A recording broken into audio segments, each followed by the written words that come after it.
नमस्कार. आपलं सर्वांचं नवदीपकर अकॅडमी या यूट्यूब चॅनलवरती स्वागत आहे. मुंबई उच्च न्यायालय शिपाई सराव प्रश्नपत्रिका पेपर क्रमांक 12 आज आपण आयोजित केलेली होती 2 एप्रिल 2026 रोजी. या पेपरमध्ये कशा पद्धतीने प्रश्न विचारलेले होते हे आपण आजच्या या व्हिडिओच्या माध्यमातून बघणार आहोत. त्यापूर्वी तुम्ही जर चॅनलवर नवीन असाल तर चॅनलला सबस्क्राईब करून घ्या, जेणेकरून तुमच्यापर्यंत अपडेटेड जे काही व्हिडिओ आहेत ते तुमच्यापर्यंत लवकरात लवकर पोहोचेल. या पेपरमधला पहिला प्रश्न या ठिकाणी आहे, भारतातील नीलक्रांती कोणत्या क्षेत्रासंबंधित आहे? तर याचं योग्य उत्तर आहे पर्याय क्रमांक बी, मत्स्य व्यवसाय. त्यानंतर आहे प्रश्न क्रमांक दुसरा, भारतीय स्टेट बँकेची स्थापना मूळतः कोणत्या बँकेच्या रूपांतरणातून झाली? याचं योग्य उत्तर आहे पर्याय क्रमांक ए, इम्पेरियल बँक ऑफ इंडिया. त्यानंतर आहे प्रश्न क्रमांक 3, भारतातील राष्ट्रीय उत्पन्न मोजण्यासाठी कोणती संस्था डेटा गोळा करते? तर याचं योग्य उत्तर आहे पर्याय क्रमांक बी, CSO NSO. त्यानंतर आहे प्रश्न क्रमांक 4, महाराष्ट्रातील कान्हेर धरण कोणत्या नदीवर आहे? तर याचं योग्य उत्तर आहे पर्याय क्रमांक सी, पण कान्हेर हे दिलेलं आहे, पण हे सातारा जिल्ह्यातील धरण आहे आणि वेना नदीवर हे बांधलेलं धरण आहे, वेना. त्यानंतर आहे प्रश्न क्रमांक 5, शांघाय सहकार्य संघटना SCO मध्ये भारत कोणत्या वर्षी सामील झाला? तर पर्याय क्रमांक बी, 2017 हे याचं योग्य उत्तर आहे. त्यानंतर पुढची 5 मराठी व्याकरणाची प्रश्न आहेत. प्रश्न क्रमांक 6, दयाळू या शब्दाचा विरुद्धार्थी शब्द कोणता? तर योग्य उत्तर आहे पर्याय क्रमांक ए, क्रूर. त्यानंतर प्रश्न क्रमांक 7, तो रोज धावतो या वाक्यातील काल ओळखा. तर याचं योग्य उत्तर आहे पर्याय क्रमांक ए, वर्तमान काळ. त्यानंतर आहे प्रश्न क्रमांक 8, रामाने पत्र लिहिले या वाक्यातील कर्म कोणते? तर योग्य उत्तर आहे पर्याय क्रमांक बी, पत्र.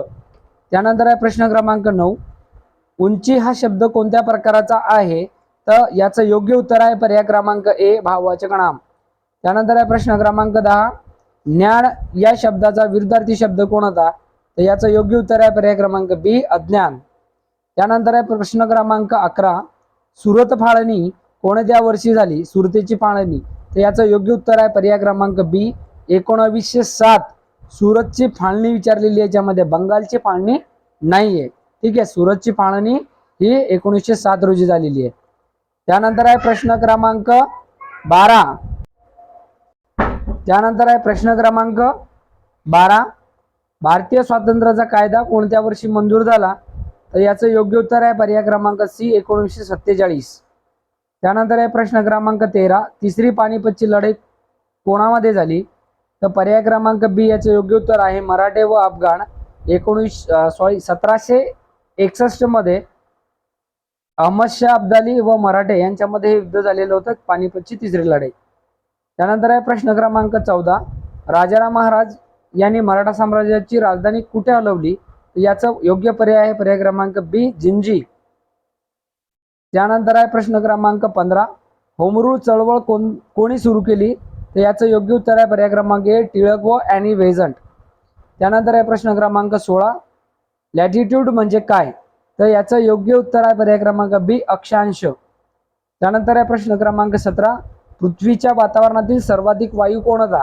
तर पर्याय क्रमांक योग्य बी, नायट्रोजन हा जवळपास 78% पृथ्वीच्या वातावरणामध्ये आहे. त्यानंतर आहे प्रश्न क्रमांक 18, जेट स्ट्रीम म्हणजे काय? तर याचं योग्य उत्तर आहे पर्याय क्रमांक सी, उच्च वेगाचे वारे. त्यानंतर आहे प्रश्न क्रमांक 19, कर्कवृत्त भारताच्या कोणत्या भागातून जाते? तर याचं योग्य उत्तर आहे पर्याय क्रमांक बी, मध्य भागातून जाते. जवळपास 8 राज्यातून हे कर्कवृत्त गेलेलं आहे. त्यानंतर आहे प्रश्न क्रमांक 20, भूपृष्ठ हा पृथ्वीचा कोणता भाग आहे? तर पर्याय क्रमांक योग्य आहे याचं बी, बाह्य. त्यानंतर आहे प्रश्न क्रमांक 21, भारतीय संविधानाची प्रस्तावना कधी स्वीकारली गेली? योग्य उत्तर आहे पर्याय क्रमांक सी, 26 नोव्हेंबर 1949. त्यानंतर आहे प्रश्न क्रमांक 22, राज्यसभा सदस्यांची कमाल संख्या किती आहे? योग्य उत्तर आहे पर्याय क्रमांक सी, 250. त्यानंतर आहे प्रश्न क्रमांक 23, भारताचा मुख्य न्यायमूर्ती कोण नियुक्त करतो? योग्य उत्तर आहे पर्याय क्रमांक बी, राष्ट्रपती. त्यानंतर आहे प्रश्न क्रमांक 24, लोकसभा सदस्य होण्यासाठी किमान वय किती आहे? याचं योग्य उत्तर आहे पर्याय क्रमांक बी, 25 वर्षे.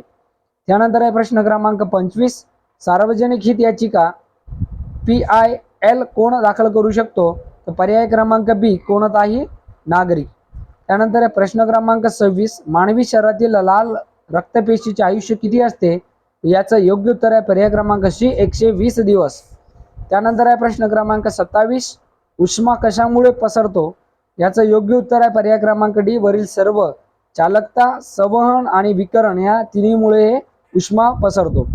त्यानंतर आहे प्रश्न क्रमांक 28, कार्बन डायऑक्साईडचे रासायनिक सूत्र काय आहे? तर याचं योग्य उत्तर आहे पर्याय क्रमांक बी CO2. त्यानंतर आहे प्रश्न क्रमांक 29, ध्वनी पसरू शकत नाही असा माध्यम कोणते? म्हणजे ध्वनी ज्याच्यातून प्रवास करू शकत नाही, तर याचं योग्य उत्तर आहे पर्याय क्रमांक डी निर्वात. पोकळीमधून ध्वनी पसरू शकत नाही. आणि शेवटचा प्रश्न आहे प्रश्न क्रमांक 30, मानवी डोळ्यातील रेटिना कोणते कार्य करते? तर याचं योग्य उत्तर आहे पर्याय क्रमांक ए प्रतिमा तयार करणे. तर मित्रांनो, अशा पद्धतीने आजच्या पेपरमध्ये 30 प्रश्न दिलेले होते आणि हे त्याचे उत्तर आपण आजच्या या व्हिडिओच्या माध्यमातून दिलेले आहेत. यामध्ये जर काही प्रश्नावरती तुमचं ऑब्जेक्शन असेल तर कमेंट बॉक्समध्ये नक्की या ठिकाणी सुचवा. हो, जाता जाता जर चॅनलवर नवीन असाल तर चॅनलला सबस्क्राईब करून घ्या, जेणेकरून तुमच्यापर्यंत माझी अपडेटेड व्हिडिओ लवकरात लवकर पोहोचेल. या ठिकाणी थांबतोय. जय हिंद, जय महाराष्ट्र.